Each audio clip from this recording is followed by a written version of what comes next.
नमस्कार साथियों, पर्यार क्लास में आपका स्वागत है। हम भाग 5 को पढ़ रहे हैं, जिसके अध्याय 2 को आज हम शुरू करेंगे, जिसमें संसद दिया गया है। और संसद यहाँ पर दो सदनों द्वारा मिलकर बनेगा। पहली है राज्यसभा, हिंदी में लिख देता हूँ, और दूसरी है लोकसभा। आज हम इनके सदस्यों के बारे में और इनकी बनावट के बारे में बात करेंगे। चलिए शुरू करते हैं। आर्टिकल 79 में लिखा है कि संघ के लिए संसद होगी, जो कि राष्ट्रपति और दो सदनों से मिलकर बनेगी, जिनके नाम हैं राज्यसभा और लोकसभा, और तीसरे हैं राष्ट्रपति, जिन्हें हम देख चुके हैं। चलिए आगे देखते हैं।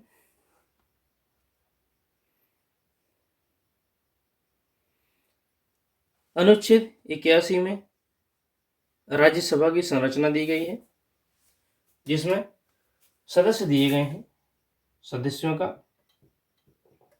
एक तो सदस्यों का निर्वाचन करेंगे राष्ट्रपति। अब कुछ सदस्यों का निर्वाचन होगा और कुछ सदस्यों का मनोनयन होगा। तो एक तरफ होंगे निर्वाचित सदस्य और एक तरफ होंगे मनोनीत सदस्य। मनोनीत सदस्य होंगे 12 और निर्वाचित सदस्य होंगे 240। सॉरी, 240 नहीं,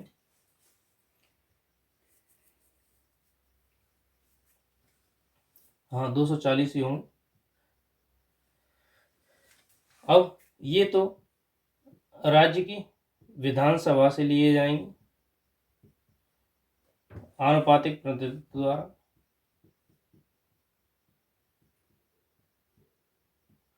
और ये विशेष क्षेत्रों से लिए जाएंगे, जैसे विज्ञान, कला, साहित्य आदि क्षेत्रों से राष्ट्रपति जी लेंगे। चलिए देखते हैं हम इनको।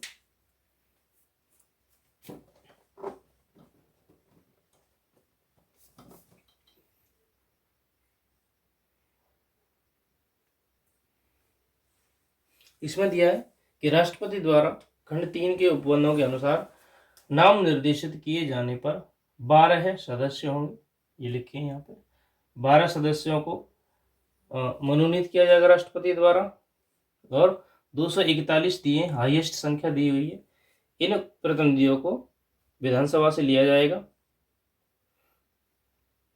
इन सभी को चुनने के लिए चौथी अनुसूची में नियम दिए गए हैं, और राष्ट्रपति जो नाम निर्देशित किए गए लोग हैं, यानी कि जो मनोनीत लोग हैं, उनको लेंगे साहित्य के क्षेत्र से, विज्ञान के क्षेत्र से, कला के क्षेत्र से और समाज सेवा के क्षेत्र से। चलिए आगे देखते हैं। ये सब हम देख चुके हैं।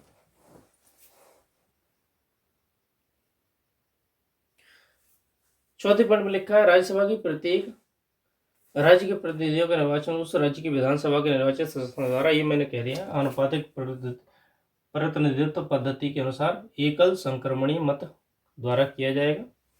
राज्यसभा में प्रतिनिधि ऐसी रीति से चुने जाएंगे जो कि संसद नियम बनाएगी, उसके अकॉर्डिंग चुने जाएंगे।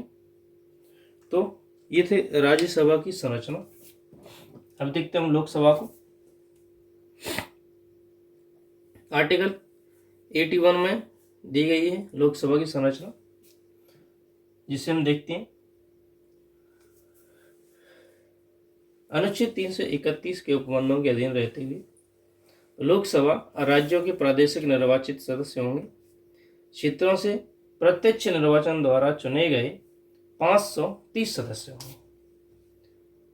राज्यसभा में थी, मैं यहाँ दोनों लिख रहा हूँ कंपेरिजन के, राज्यसभा थी और इधर लोकसभा है। राज्यसभा में निर्वाचित थे 240 और 12 मनोनीत। यहाँ पर लोकसभा में 530 होंगे निर्वाचित सदस्य होंगे, और आगे चल करके देखेंगे हम कि राज्यों के प्रतिनिधि द्वारा ऐसी रीति जो कि संसद की विधि द्वारा मिलकर बनेगी। ये संसद के द्वारा ही दिए जाएंगे।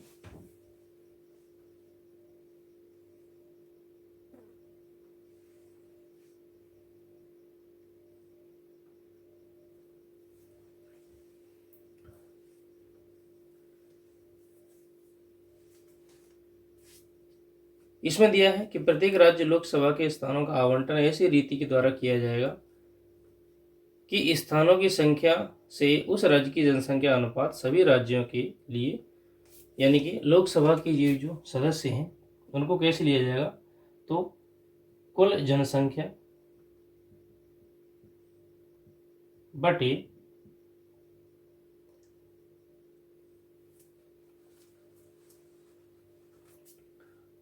कुल सदस्य जो कि निर्वाचित किए गए हैं। अब इनके लिए फिक्स जनसंख्या का आवंटन किया गया है। चलिए आगे देखते हैं।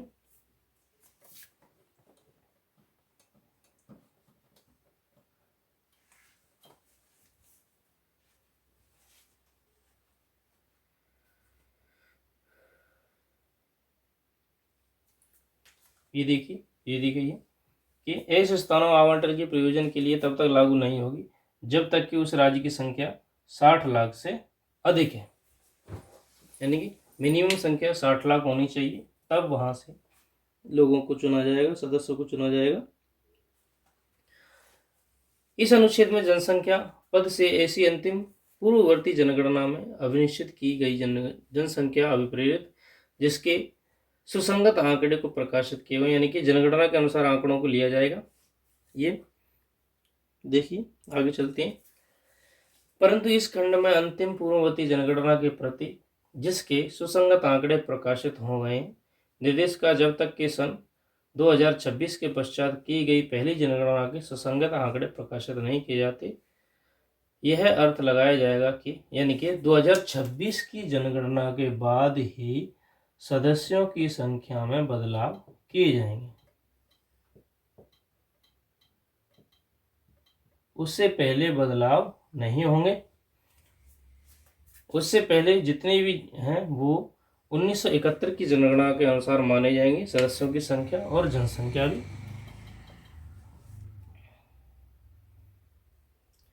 प्रत्येक जनगणना के बाद पुनः समायोजित होगी किनकी, सदस्यों की संख्या। यह लोकसभा में जो सीटों का आवंटन है वह जनगणना के बाद समायोजित की जाएगी।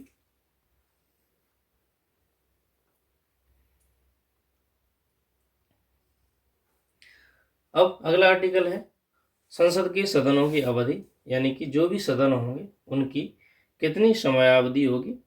देखिए पहला है राज्यसभा का विघटन नहीं होगा। ये बहुत इंपॉर्टेंट बात है कि राज्यसभा कभी भी विघटित नहीं होगी, कभी नहीं होगी, किंतु उसके सदस्यों में यह यथासंभव निकटतम 1/3 सदस्य संसद द्वारा विधि द्वारा इस निमित्त किए गए उपबंधों के अनुसार द्वितीय वर्ष की समाप्ति, यानी कि इसके एक तिहाई सदस्य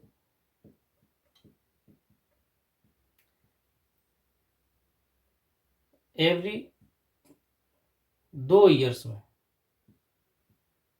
रिटायर होंगे या पुनः चुने जाएंगे।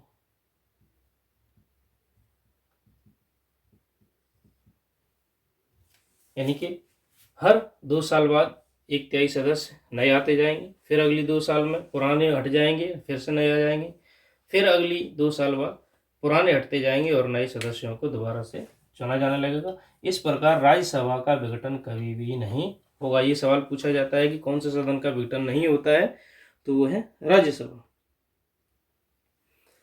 लोकसभा यदि पहले ही विघटित नहीं कर दी जाती है तो अपने प्रथम अधिवेशन की निमित्त तारीख यानी कि 5 वर्ष तक बनी रहेगी।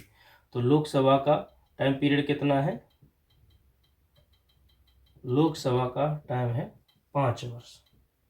यह 5 वर्ष रहेगी जब तक कि उसे या तो विघटित नहीं किया जाता या उसे समाप्त नहीं किया जाता। लोकसभा का विघटन राष्ट्रपति जी करेंगे।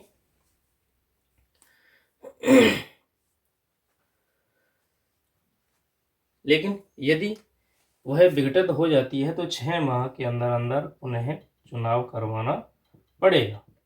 यदि लोकसभा विघटित होती है तो 6 माह के अंदर अंदर हमें दोबारा चुनाव करवाने पड़ेंगे। अब संसद का सदस्य बनने के लिए क्या क्या अर्हताएं होनी चाहिए वो दी गई हैं आर्टिकल 84 में। तो देखिए, वह भारत का नागरिक हो, निर्वाचन आयोग द्वारा निमित्त प्राधिकृत किसी व्यक्ति के समक्ष तीसरी अनुसूची के प्रयोजन के लिए दिए गए प्रारूप की शपथ लेता हो, प्रतिज्ञान करता हो एवं हस्ताक्षर, यानी कि वह वोटिंग लिस्ट में शामिल होना चाहिए और भारत का नागरिक हो।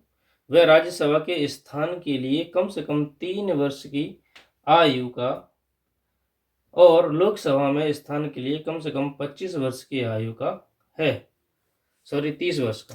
तो राज्यसभा के लिए एज है 30 साल और लोकसभा के सदस्य बनने के लिए उम्र है 25 साल। ये बहुत ही इंपॉर्टेंट है कि राज्यसभा का सदस्य बनने के लिए न्यूनतम एज कितनी होनी चाहिए, 30 साल। लोकसभा का सदस्य बनने के लिए कम से कम एज कितनी होनी चाहिए, 25 साल। ये बहुत ही याद रखने वाला फैक्ट है। चलिए आगे देखते हैं। उसके पास ऐसी अन्य अर्हता है जो कि संसद द्वारा बनाई गई किसी विधि द्वारा उसके अधीन हो तो वो सदस्य माना जाएगा। 85 में है संसद के सत्र, सत्रावसान और विघटन। राष्ट्रपति समय समय पर संसद के प्रत्येक सदन को ऐसे समय और स्थान पर जो कि ठीक समझे जाए अधिवेशन आयोजित करेगा, यानी कि संसद का अधिवेशन बुलाएंगे, किंतु उसके एक सत्र के अंतिम बैठक आगामी सत्र की प्रथम बैठक के लिए नियुक्त तारीख के बीच 6 माह का अंतर नहीं होगा। यानी कि जो लास्ट बैठक हुई थी, लास्ट मीटिंग थी, और जो फर्स्ट मीटिंग होगी उसके अंदर 6 मंथ का गैप नहीं होना चाहिए, 6 मंथ का गैप नहीं होना चाहिए। ये राष्ट्रपति जी फिक्स करेंगे। चलिए आगे देखते हैं।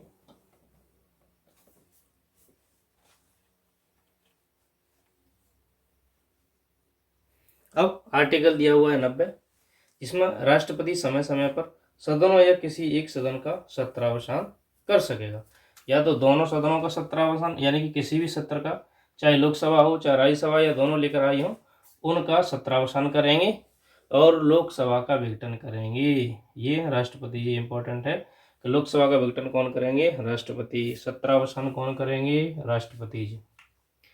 अगला आर्टिकल है, अगला पॉइंट है, सदनों में अभिभाषण का और उनको संदेश भेजने का राष्ट्रपति का अधिकार।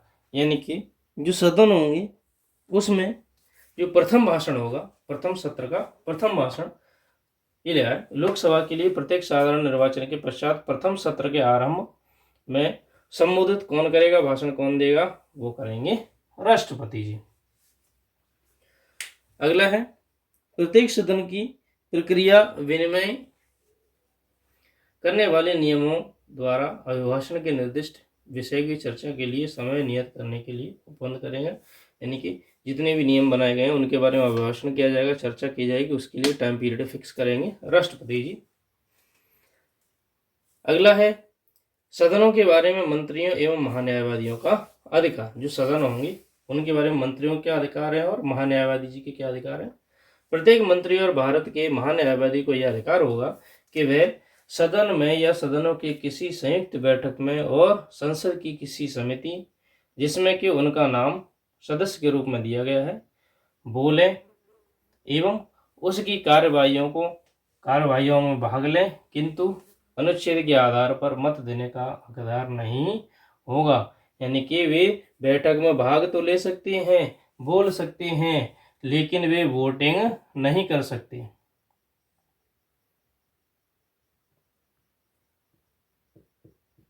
वे वोट नहीं डाल सकते। यानी कि यदि कोई फैसला लेना होगा तो उसमें महान्यायवादी वोट नहीं डाल सकते। ये अनुच्छेद 88 में लिखा गया है। तो आज हमने राज्यसभा और लोकसभा की बनावट को देखा और मंत्रियों के अधिकारों को देखा।